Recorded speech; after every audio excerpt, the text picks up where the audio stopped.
और अब आपको बताता हूं इस वक्त की ब्रेकिंग न्यूज। उत्तर प्रदेश में एसआईआर को लेकर बड़ी खबर सामने आ रही है।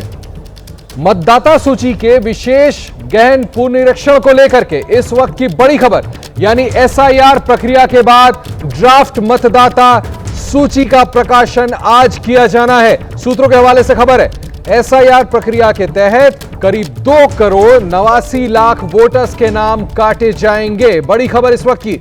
इसके साथ ही करीब 80 लाख ऐसे लोग हैं जिनके बारे में कोई पता ही नहीं चल पाया है। वोटर लिस्ट की फाइनल लिस्ट 6 मार्च को जारी की जाएगी। उत्तर प्रदेश में एसआईआर प्रक्रिया के बाद आज 3 बजे चुनाव आयोग प्रेस कॉन्फ्रेंस कर आंकड़े जारी करेगा। इस वक्त की बड़ी खबर, 3 बजे उत्तर प्रदेश में चुनाव आयोग की प्रेस कॉन्फ्रेंस। एसआईआर की प्रक्रिया के बाद ड्राफ्ट वोटर लिस्ट जारी किया जाएगा, जिसमें अभी तक की सूत्रों से मिली जानकारी के मुताबिक करीब 2,89,00,000 लोगों के नाम काटे जाएंगे। वहीं सोर्सेस से भी जानकारी मिली है कि करीब 80 लाख ऐसे लोग हैं जिनके बारे में कुछ भी पता नहीं चल पाया है। वोटर लिस्ट की जो फाइनल लिस्ट है, हालांकि वो 6 मार्च को जारी की जाएगी। आज ड्राफ्ट वोटर लिस्ट जारी होगी। 3 बजे उत्तर प्रदेश में चुनाव आयोग की प्रेस कॉन्फ्रेंस होगी, जिसमें इन आंकड़ों को सामने रखा जाएगा। हटाए जा सकते हैं 2,89,00,000 मतदाताओं के नाम। 6 मार्च को यूपी में एसआईआर को लेकर फाइनल लिस्ट जारी की जाएगी। यूपी एसआईआर पर आज 3 बजे निर्वाचन आयोग की बड़ी प्रेस कॉन्फ्रेंस। सभी की नजर इसकी तरफ है। एसआईआर के बाद आज जारी होगी ये ड्राफ्ट लिस्ट। हटाए जा सकते हैं 2,89,00,000 मतदाताओं के नाम। बड़ी खबर सूत्रों से, 6 मार्च को यूपी में एसआईआर को लेकर फाइनल लिस्ट जारी की जाएगी। एसआईआर के मुद्दे पर उत्तर प्रदेश के पूर्व मुख्यमंत्री और समाजवादी पार्टी के अध्यक्ष अखिलेश यादव ने बीजेपी पर तीखा हमला बोला है और बीजेपी को लोकतंत्र विरोधी करार दिया है। अखिलेश यादव ने, उत्तर प्रदेश के पूर्व मुख्यमंत्री, समाजवादी पार्टी के राष्ट्रीय अध्यक्ष अखिलेश यादव ने कहा है कि ये जो एसआईआर की प्रक्रिया चलाई जा रही है वो असल में एसआईआर नहीं, एनआरसी का दूसरा रूप है। अखिलेश ने भारतीय जनता पार्टी पर बड़े आरोप लगाए और कहा है कि बीजेपी लगातार सत्ता का दुरुपयोग कर रही है क्योंकि उसका बुनियादी चरित्र ही लोकतंत्र विरोधी है।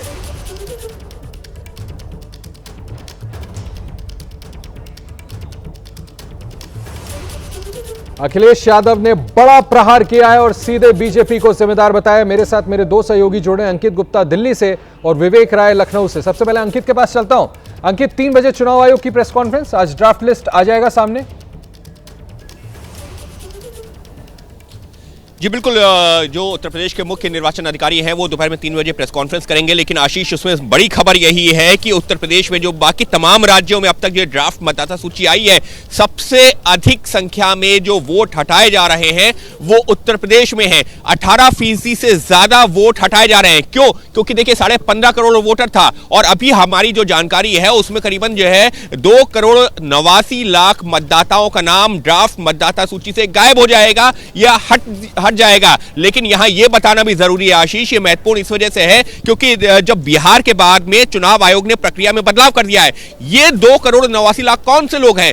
ये 2,89,00,000 वो लोग हैं जिन्होंने जब एनुमरेशन फॉर्म, यानी कि वो फॉर्म जिसके आधार पर जो है नाम मतदाता सूची में आना था, वो फॉर्म ही नहीं भरा है। अब 2,89,00,000 लोगों ने फॉर्म नहीं भरा है और कहा यह जा रहा है इसमें वो भी हैं जो मृतक हैं, इसमें वो भी हैं जो कि ट्रांसफर हो गए हैं, इसमें वो भी हैं करीबन 80 लाख जिनके बारे में कोई जानकारी ही नहीं मिली है। लेकिन कुल मिलाकर के 2,89,00,000 मतदाताओं का नाम हटना, ये अपने आप में जो है कई तरह के राजनीतिक नजर बनी रहेगी। आपने अच्छी जानकारी दी है कि 2,89,00,000 फॉर्म ही नहीं भरे गए, इस वजह से लोग प्रश्न तो उठा रहे हैं।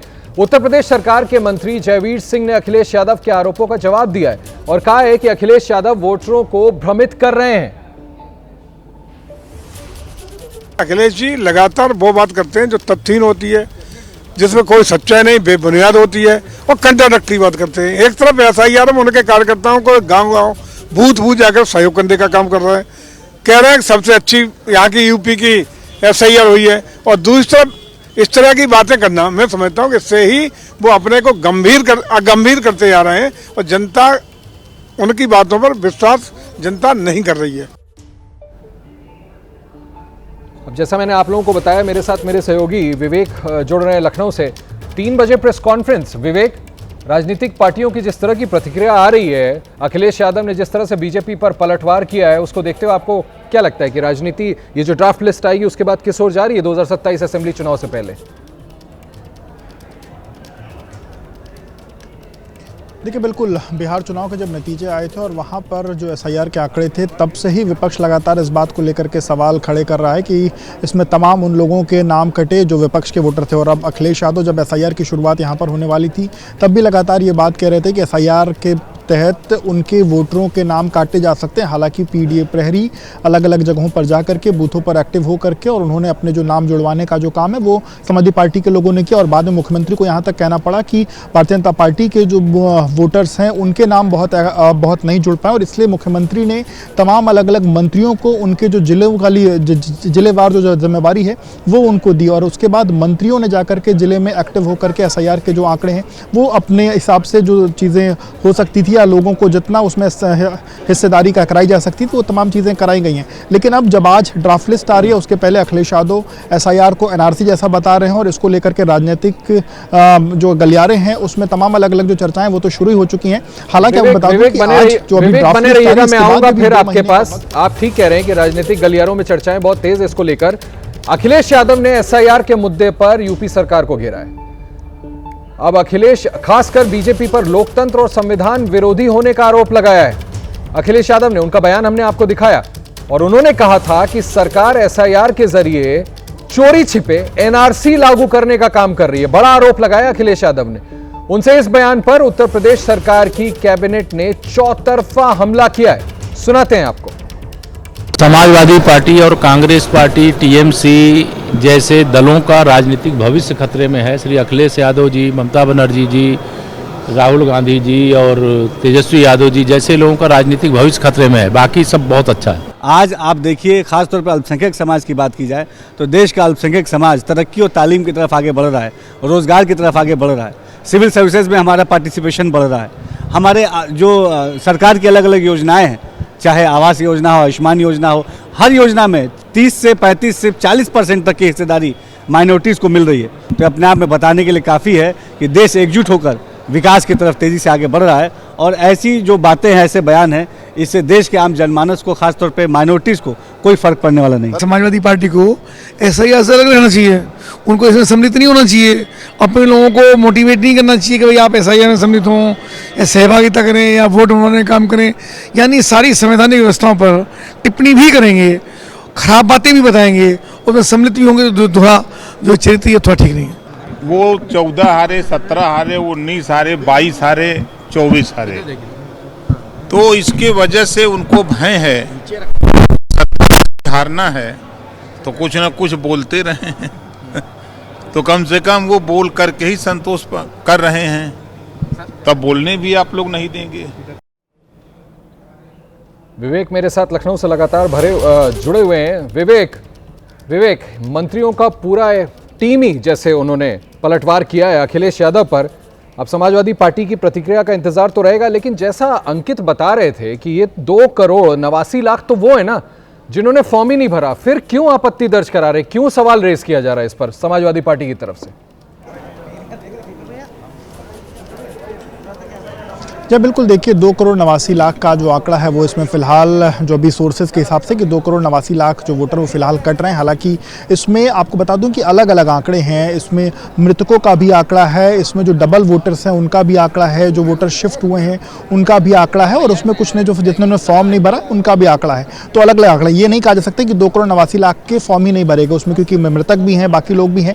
लेकिन चूंकि अखिलेश यादव ने जब एनआरसी से उसका कंपेरिजन किया है। जी आप बोलें। तो बिल्कुल जब एसआईआर की एनआरसी से कंपैरिजन, एसआईआर का एनआरसी से जो कंपैरिजन करना, वो कहीं ना कहीं जो सत्ता पक्ष है वो उस पर हमलावर हो रहा है कि एसआईआर को एनआरसी से कंपैरिजन कैसे किया जा सकता है। साथ ही साथ समाजवादी पार्टी के प्रवक्ता ने तो यहाँ तक कह दिया कि अगर ये एनआरसी नहीं है तो डिटेंशन सेंटर क्यों बनाए जा रहे हैं। जो हमने देखा कि पिछले दिनों जब सीएम ने जो बांग्लादेशी रोहिंग्याओं को लेकर के धरपकड़ की बात कही थी, और तब उन्होंने जो अलग अलग मंडल हैं उसमें डिटेंशन सेंटर बनाने की बात कही थी, पर उसको डिटेंशन सेंटर को एनआरसी से जोड़ते हुए और इसको कहीं ना कहीं एक अलग राजनीतिक हवा देने की कोशिश समाजवादी पार्टी फिलहाल करती हुई दिखाई दे रही है। अब देखना होगा कि जब 3 बजे जब आंकड़े आते हैं तब क्या नई प्रतिक्रिया निकल के सामने आती। पर फिलहाल समाजवादी पार्टी पहले तो एसआईआर को लेकर के बिहार के आंकड़ों के बाद वोट कटने को लेकर के अंदेशा था, फिर अपने लोगों के साथ पीडीए प्रहरी बना करके अपने नाम जुड़वाए गए और अब उसके बाद जब रिजल्ट आ रहा है तो बिहार चुनाव के नतीजों के बाद विपक्ष की पार्टियां जो हैं वो इसको लेकर के लगातार और भी ज्यादा मुखर हो गई। संसद में भी हमने देखा था। अंकित के पास चलना चाहूंगा। अंकित, जिस तरह से आरोप लगा रहे हैं समाजवादी पार्टी के मुखिया कि ये एनआरसी है, बैकडोर, एक तरह से वो सीधा आरोप लगा रहे हैं कि एसआईआर नहीं है, एनआरसी है। चुनाव आयोग की तरफ से, चुनाव आयोग भी तो देख रहा होगा ना कि किस तरह से इस पूरी प्रक्रिया पर सवाल खड़े किए जा रहे हैं। आपकी बात हुई होगी, चुनाव आयोग कैसे डिफेंड कर रहा है अपने आप को, क्योंकि इसको लेकर के सवाल कोई आज नहीं उठ रहे हैं। लगातार विपक्ष सवाल उठा रहा है कि वोटर्स लिस्ट को दरअसल अपने बेनिफिट के लिए आप इन्फ्लुएंस करने के लिए पूरी प्रक्रिया करा रहे थे। आशीष, जो अखिलेश यादव ने कहा या कुछ वक्त पहले टीएमसी के नेता कह रहे थे कि एनआरसी करवाया जा रहा है, तो यहां पर एक बड़ा अपडेट देना चाहूंगा। जो उत्तर प्रदेश के मुख्य निर्वाचन अधिकारी हैं, जो अभी प्रेस कॉन्फ्रेंस करने वाले हैं कुछ देर में, उनसे मैंने जो बातचीत भी की है, कैमरे पर भी उनका इंटरव्यू भी किया था, और उसमें उन्होंने एक बड़ी चीज बताई थी, वो दर्शकों तक पहुंचाना जरूरी है। वो ये है कि उन्होंने साफ तौर पर कहा कि अगर इस मतदाता सूची में, चाहे वो ड्राफ्ट मतदाता सूची हो या फाइनल मतदाता सूची हो, किसी का नाम यहां पर अगर नहीं भी शामिल हो रहा, तो इसका मतलब यह नहीं है कि वो देश का नागरिक नहीं है। ये उन्होंने साफ तौर पर हमारे जो है इंटरव्यू के दौरान भी कहा था कि इसका मतलब ये नहीं है कि वो देश का नागरिक नहीं है, उसको देश से निकाल दिया जाएगा। लेकिन हां, उन्होंने ये जरूर कहा था कि हम किसी भी मतदाता को, जो वयस्क है, हम किसी भी वयस्क व्यक्ति को देश का मतदाता बनने के लिए प्रेशराइज नहीं कर सकते। हम अपील जरूर कर सकते हैं, लेकिन यह हां जरूरी है कि जिसका भी नाम मतदाता सूची में आएगा वो देश का नागरिक होना जरूरी है। लेकिन इसका मतलब यह कतई नहीं है कि जिसका नाम मतदाता सूची में नहीं आ रहा है वो देश का नागरिक नहीं है। हो सकता है वो किसी भी वजह से उसने जो है वोट ना बनवाया हो, नहीं बनवाया है तो उसको जो है कोशिश की जाएगी कि उसका वो अपना वोट बनवाए, मतदाता सूची में नाम आए। तो ऐसे में ये जो एनआरसी वाली लगातार बातचीत हो रही है, तो उसको लेकर के चुनाव आयोग, उत्तर प्रदेश के मुख्य चुनाव अधिकारी का यह कहना है। जी नहीं, बहुत शुक्रिया अंकित। इसीलिए मैंने आपसे सवाल पूछा था। बेहतर है कि आपने इस बात को बिल्कुल स्पष्ट तौर पर लोगों को बता दिया है कि किस तरह से चुनाव आयोग ने इस पर सफाई दी और ये कहा कि अगर कुछ लोग व्यस्त भी हैं और उनका नाम शामिल नहीं भी है तो भी ऐसा नहीं है कि वो देश के नागरिक नहीं है। इस पर राजनीति आगे जारी रहेगी। आगे बढ़ता हूं, देश की सबसे बड़ी और प्रतिष्ठित माने जाने वाली जवाहरलाल यूनिवर्सिटी की बात करते हैं। जवाहरलाल नेहरू यूनिवर्सिटी यानी जेएनयू एक बार फिर से विवादों में है। एक बार फिर जेएनयू में हुई नारेबाजी सवालों के घेरे में आ गई है। कल दिल्ली दंगे के आरोपी उमर खालिद और शर्जिल इमाम को सुप्रीम कोर्ट से जमानत नहीं दी गई थी। इसी के खिलाफ जेएनयू में नारेबाजी का एक वीडियो सोशल मीडिया पर वायरल हो रहा है। इस वीडियो में प्रधानमंत्री मोदी और गृह मंत्री अमित शाह के खिलाफ आपत्तिजनक नारेबाजी की गई है। हम आपको दिखा रहे हैं किस तरह से प्रधानमंत्री और गृह मंत्री के खिलाफ जेएनयू में कल रात नारेबाजी की गई।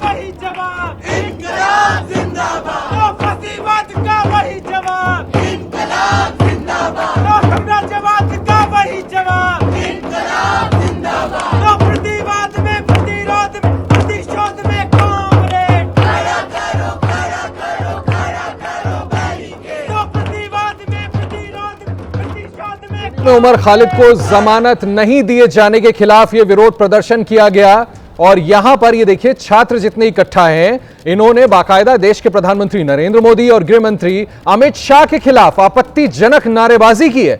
एक बार फिर से जवाहरलाल नेहरू यूनिवर्सिटी इस आपत्तिजनक नारेबाजी के लिए विवादों के घेरे में आ गई है और यह वीडियो सोशल मीडिया पर वायरल हुआ, जो कल रात को जेएनयू के कैंपस के अंदर इस तरह से नारेबाजी की गई। सुप्रीम कोर्ट ने, आपको बता दें, 5 लोगों को बेल दी है, लेकिन 2 उमर खालिद और शर्जिल इमाम को इसलिए बेल नहीं दी गई क्योंकि उन्हें प्राइमरी कॉन्स्पिरेटर सुप्रीम कोर्ट ने माना।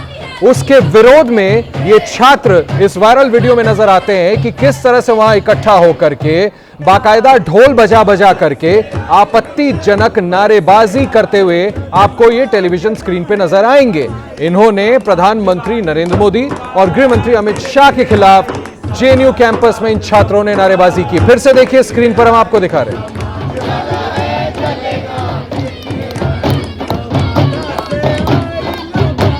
ये 3 तस्वीरें आपके सामने हैं, प्रधानमंत्री और गृह मंत्री के खिलाफ नारेबाजी, जो कि पहला वीडियो हम आपको दिखा रहे हैं। दूसरा वीडियो जेएनयू में विवादित नारेबाजी कैसे की गई, तालियां पीट पीट कर वो आपको दिखा रहे हैं। तीसरा वीडियो भी उसी नारेबाजी का, वही विरोध प्रदर्शन जो जेएनयू कैंपस में कल रात किया गया उमर खालिद शर्जिल इमाम के समर्थन में, और इस विरोध में कि उन्हें सुप्रीम कोर्ट की तरफ से बेल नहीं दी गई। यहां यह बताना बेहद जरूरी है कि सुप्रीम कोर्ट ने मामले की कल जब सुनवाई की 5 लोगों को बेल दी गई। इन 2 लोगों को मुख्यतः प्राइमरी कॉन्स्पिरेटर माना गया, यानी मुख्य साजिशकर्ता। इस वजह से सुप्रीम कोर्ट ने उन्हें बेल नहीं दी। इसके बावजूद जवाहरलाल नेहरू यूनिवर्सिटी, देश की सबसे प्रतिष्ठित यूनिवर्सिटी, तस्वीरों में देखें कैसे वहां पर विरोध किया गया। जवाहरलाल नेहरू यूनिवर्सिटी में प्रधानमंत्री और गृह मंत्री को लेकर लगाए गए आपत्तिजनक नारेबाजी पर बीजेपी अब हमलावर है। बीजेपी विधायक रविंद्र सिंह नेगी ने ऐसे लोगों को देश छोड़कर चले जाने की सलाह दी है। हमारे साथ बीजेपी विधायक रविंद्र सिंह नेगी जी हैं। नेगी जी, जिस तरीके से ये प्रोटेस्ट हुआ, जिस तरीके से प्रधानमंत्री और गृह मंत्री को लेकर के सवाल खड़े किए गए, उनके विरोध में नारेबाजी हुई, उसको लेकर के क्या कहेंगे? नहीं, कहीं ना कहीं इसका हम भरसक विरोध करेंगे। और बड़ा दुर्भाग्यपूर्ण विषय है कि जिस देश में आप रहते हो, जिस देश ने आपको मान सम्मान दिया, जिस देश में रहकर आप अपनी जीविका चला रहे हो, और उसी देश के प्रधानमंत्री को आप गाली देते हो। है, अगर आपको इतना दिक्कत है, जाओ ना पाकिस्तान में, रहो अफगानिस्तान, रहो बांग्लादेश, जहाँ मुस्लिम लोग हैं। आप हिंदुस्तान का खाओगे, हिंदुस्तान का पियोगे, हिंदुस्तान के सारी सुविधाएं इस्तेमाल करोगे और हिंदुस्तान के प्रधानमंत्री को गाली दोगे, तो ये बिल्कुल इसका हम भरसक विरोध करते हैं। और जो माननीय प्रधानमंत्री और अमित शाह जी के बारे में जो अपशब्द इन्होंने बोले, उसके खिलाफ दिल्ली पुलिस सख्त कार्रवाई करेगी। इन लोगों को किसी प्रकार की आतंकवादी गतिविधियों को बर्दाश्त दिल्ली में नहीं करा जाएगा। अक्सर देखा गया है कि जेएनयू में इस तरीके की नारेबाजी, इस तरीके के प्रोटेस्ट देखने को मिले हैं, तो उसको लेकर के कि क्या दिल्ली सरकार कोई नई पॉलिसी लेकर के आएगी? क्या दिल्ली पुलिस को एक्शन के लिए सरकार की तरफ से भी कोई निर्देश दिया जाएगा कि इस तरीके से प्रधानमंत्री और गृह मंत्री को टारगेट किया गया? बिल्कुल, सरकारें अपना काम करेंगी। कोई भी इस देश में, लोकतांत्रिक देश में अगर प्रधानमंत्री को गाली देंगे और गृह मंत्री को गाली देंगे, उनके खिलाफ सख्त कार्रवाई होगी। और मैं फिर बता दूं आपको, ये 2014 से पहले आतंकवाद का अड्डा बना रखा था इन्होंने। जो भी इन्होंने देश के बारे में अनाम सलाम बोलना, तो इसको ये जेएनयू को प्रयोग करते थे और इनको आदत पुरानी पड़ी है। पर अब इनको इतना समझना चाहिए, अब सरकार राष्ट्रवादी सरकार है। अब बिल्कुल भी इस तरह का जो देश में रहकर देश को गाली देगा, उसके खिलाफ सख्त कार्रवाई होगी। बीजेपी विधायक रविंद्र सिंह नेगी से बात कर रहे थे मेरे सहयोगी बलराम पांडे। जेएनयू में विवादित नारेबाजी के मुद्दे पर सियासत गर्म है। आरजेडी सांसद मनोज झा ने कहा है कि व्यक्तिगत रूप से वो विवादित नारे का समर्थन नहीं करते। जेएनयू में विवादित नारे के बाद सियासी पारा गर्म हो चुका है। मेरे साथ प्रोफेसर और राज्यसभा सांसद मनोज झा जी खास बातचीत के लिए मौजूद हैं, क्योंकि ये भी विश्वविद्यालय में पढ़ाते हैं, वहां पे प्रोफेसर हैं। आखिर इस विवादित नारे का मतलब क्या है, इनसे समझ लेते हैं। सर, इस विवादित नारे का आखिर क्या मतलब है? सबसे पहली चीज है कि नारे के पीछे थोड़ा चलते हैं। कल एक दिन था, वो दिन हम सब थोड़ा अनसेटल्ड हुए थे, क्योंकि उमर और शर्जील को जो बेल नहीं मिली और जो उसके पीछे तर्क दिए गए, वो तर्क असहज करते हैं। और इसलिए मैंने लिखा भी, कई अखबारों ने कैरी किया, कि कितना लंबा इनकर्सरेशन चाहिए ताकि कॉन्स्टिट्यूशनल प्रोटेक्शन मेरे लिए एक्टिवेट हो पाए या किसी के लिए एक्टिवेट हो पाए। क्योंकि पूरा का पूरा जो हमारा राइट टू लिबर्टी है, राइट टू लाइफ है, उसके बहुत सारे गूढ़ प्रश्न इसमें छुपे थे। लेकिन आक्रोश की अभिव्यक्ति इस प्रकार के स्लोगन के पक्ष में मैं नहीं हूं। मुझे तो तब भी बुरा लगता है एक व्यक्ति के रूप में कि जब मुर्दाबाद के नारे लगते हैं। बताइए, जो विश्व की सबसे बड़ी पार्टी है, उसके अंदर मुर्दाबाद के कितने नारे लगते हैं? क्योंकि दोनों में कोई फर्क नहीं है। जब आप किसी को मुर्दाबाद कहते हैं और फलाना कब्र खुदेगी, कोई फर्क नहीं है। मेरा सवाल है कि जेएनयू जैसा प्रतिष्ठित संस्थान, जहां पे पढ़ने वाले बच्चे आते हैं, है ना, लिखने वाले बच्चे आते हैं, देश का नाम रोशन करते हैं, और ऐसे नारों में फंस जाते हैं। मैं बताऊं, मैं सिर्फ इतना कहना चाहूंगा कि कई दफा यूथ को भी आपको समझना होगा। युवा जिसके अंदर आक्रोश की जो वोकैबुलरी होती है ना, जो समाज से लेते हैं, जो समाज में मुर्दाबाद बोला जा रहा है ना, बोला जा रहा है कि नहीं, आपसे मैं पूछ रहा हूं, बोला जा रहा है, तो उसमें और इसमें क्या फर्क है? और इसलिए मैं कह रहा हूं कि ये जो सेलेक्टिव आउटरीच होता है ना, ये चिंता का विषय है। लेकिन महत्वपूर्ण बात यह है, जो मैं दोबारा दोहरा रहा हूं, कि मुर्दाबाद और इस प्रकार के नारे जो जेएनयू में लगे, इस तरह के नारों के लिए स्वस्थ लोकतंत्र में जगह नहीं है।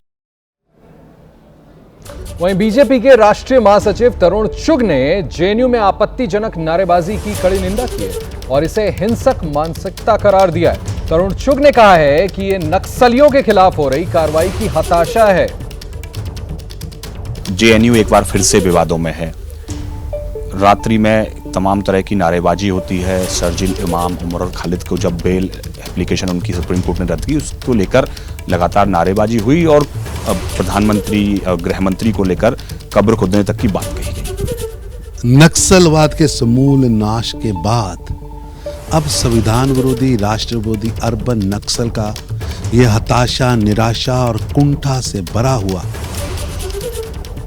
ये हिंसा की प्रवृत्ति वाला देश विरोधी नारे का जो प्रदर्शन था, वो दुर्भाग्यपूर्ण है। स्पष्ट दिख रहा है हताशा, निराशा, कुंठित मानसिकता।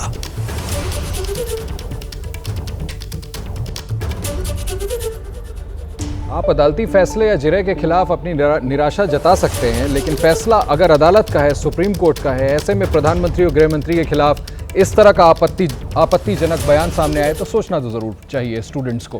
बात करेंगे बीएमसी चुनाव की, जिसको लेकर सियासी पारा चरम पर है। प्रचार युद्ध जोरों पर है। नेताओं ने दिन रात एक कर रखा है। अपनी जीत और विरोधियों की हार सुनिश्चित करने के लिए एड़ी चोटी का जोर लगा रखा है।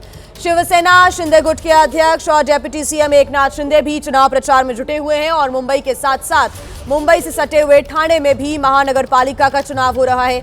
एकनाथ शिंदे ठाणे में भी जनता के बीच पहुंच रहे हैं। मुंबई में भी मोर्चा वो संभाल रहे हैं। विरोधियों पर वार पलटवार का दौर भी किया जा रहा है। महायुति की जीत का दम भी भरा जा रहा है। एकनाथ शिंदे से बात की हमारे editor western India Ganesh Thakur ने।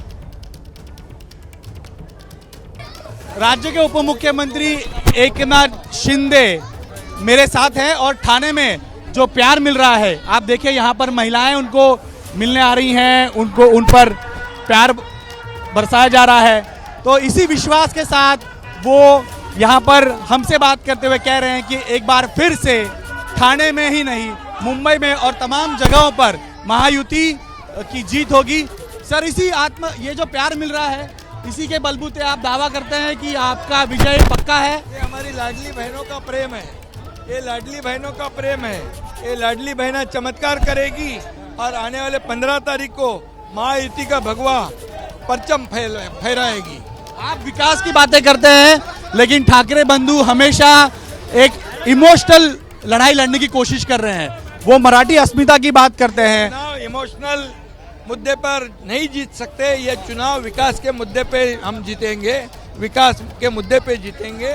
और जो काम हमने किया है, मैं मुख्यमंत्री था तभी, अभी देवेंद्र जी मुख्यमंत्री है तब, 3.5 सालों में जो काम किया है, ये काम बोलता है, काम बोलता है।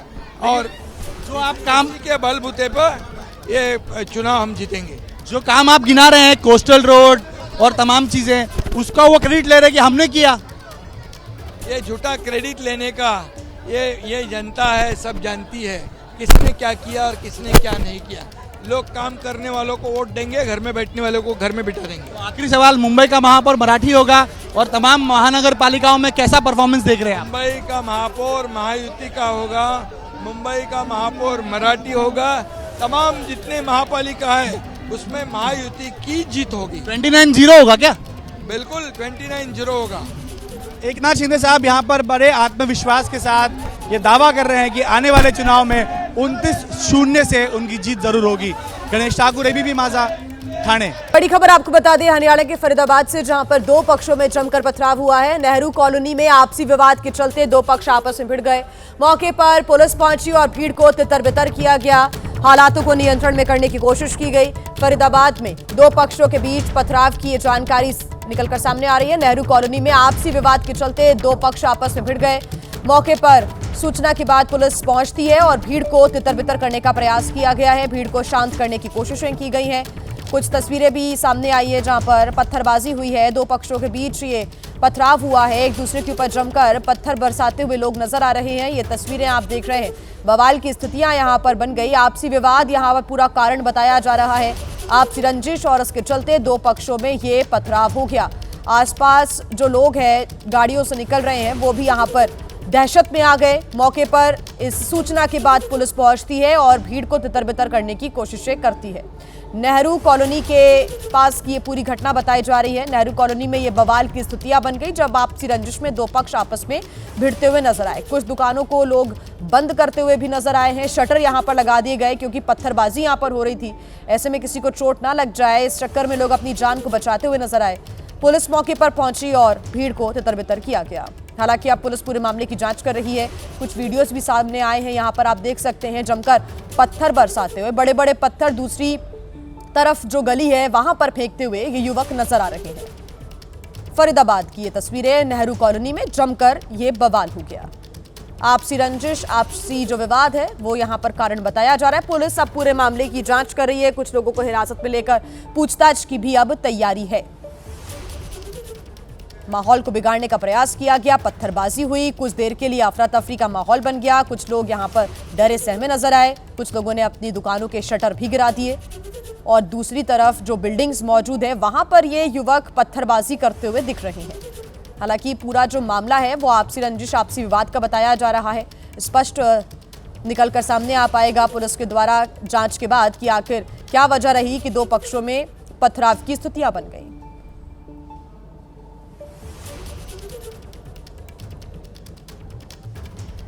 तो फरीदाबाद की ये तस्वीरें आप देख रहे हैं। नेहरू कॉलोनी में आपसी विवाद के बाद पत्थरबाजी का ये पूरा सिलसिला शुरू हो जाता है। किसी ने वहां पर मौजूद इन युवकों का जो पत्थर बरसा रहे थे उनका वीडियो भी बना लिया। तो वहीं दिल्ली में पिटाई से नाबालिग छात्र की मौत हो गई। त्रिलोकपुरी में छात्र को बेरहमी से पीटा गया था। इलाज के दौरान घायल नाबालिग छात्र ने दम तोड़ दिया। मृतक का नाम मोहित बताया जा रहा है, जो कि 11वीं कक्षा का छात्र था। हमले में शामिल सभी 6 नाबालिग आरोपी पकड़ लिए गए हैं। दरअसल इंस्टाग्राम प्रोफाइल पर कमेंट को लेकर विवाद हुआ था। मृतक ने लिखा था, तू तो मेरा छोटा भाई है। सूत्रों के हवाले से ये जानकारी मिल रही है कि इंस्टाग्राम पर कमेंट करने को लेकर यह विवाद इतना ज्यादा बढ़ गया कि कुछ छात्रों ने एक दूसरे छात्र पर जमकर यहां पर मारपीट की उसके साथ और उसने दम तोड़ दिया अस्पताल में इलाज के दौरान। ये बड़ी जानकारी मिल रही है। जो मृतक है उसका नाम मोहित बताया जा रहा है, 11वीं कक्षा का वो छात्र था। सुशील पांडे हमारे साथ जुड़ गए ज्यादा जानकारी के साथ। सुशील, क्या जानकारी इस पूरे मामले को लेकर? जी देखिए, लोकपुरी में 17 साल के जो छात्र की है उसकी 6 नाबालिगों के द्वारा मार उसकी लात घूंसों के साथ पिटाई की और पिटाई इतनी बेरहमी से की गई कि छात्र की इलाज के दौरान मौत हो गई। लेकिन दिल्ली पुलिस के सूत्रों से जो जानकारी मिली है उस जानकारी के मुताबिक ये पूरी जो लड़ाई हुई है वो इंस्टाग्राम प्रोफाइल पर एक कमेंट करने को लेकर हुई है, जिसमें एक आरोपी के इंस्टाग्राम प्रोफाइल पर जो मृतक छात्र है उसने एक कमेंट किया था और उसने लिखा था कि तू मेरा छोटा भाई है। और इसी बात को लेकर जो आरोपी है वो 6 नाबालिगों के साथ मिलकर जो छात्र है उसको पीटता है और उसकी पिटाई इतनी बेरहमी से करता है कि इलाज के दौरान उसकी मौत हो जाती है। बहरहाल दिल्ली पुलिस ने जो 6 नाबालिग आरोपी हैं उनको फिलहाल पकड़ लिया है और पूछताछ की जा रही है। लेकिन अभी तक जो जानकारी मिली है वो जानकारी फिलहाल सोशल मीडिया पर कमेंट करने को लेकर एक छात्र की मौत के मामले की हुई है। ठीक है, जो भी अपडेट होगा सुशील आगे आपसे हम लेते रहेंगे। फिलहाल शुक्रिया तमाम जानकारी के लिए।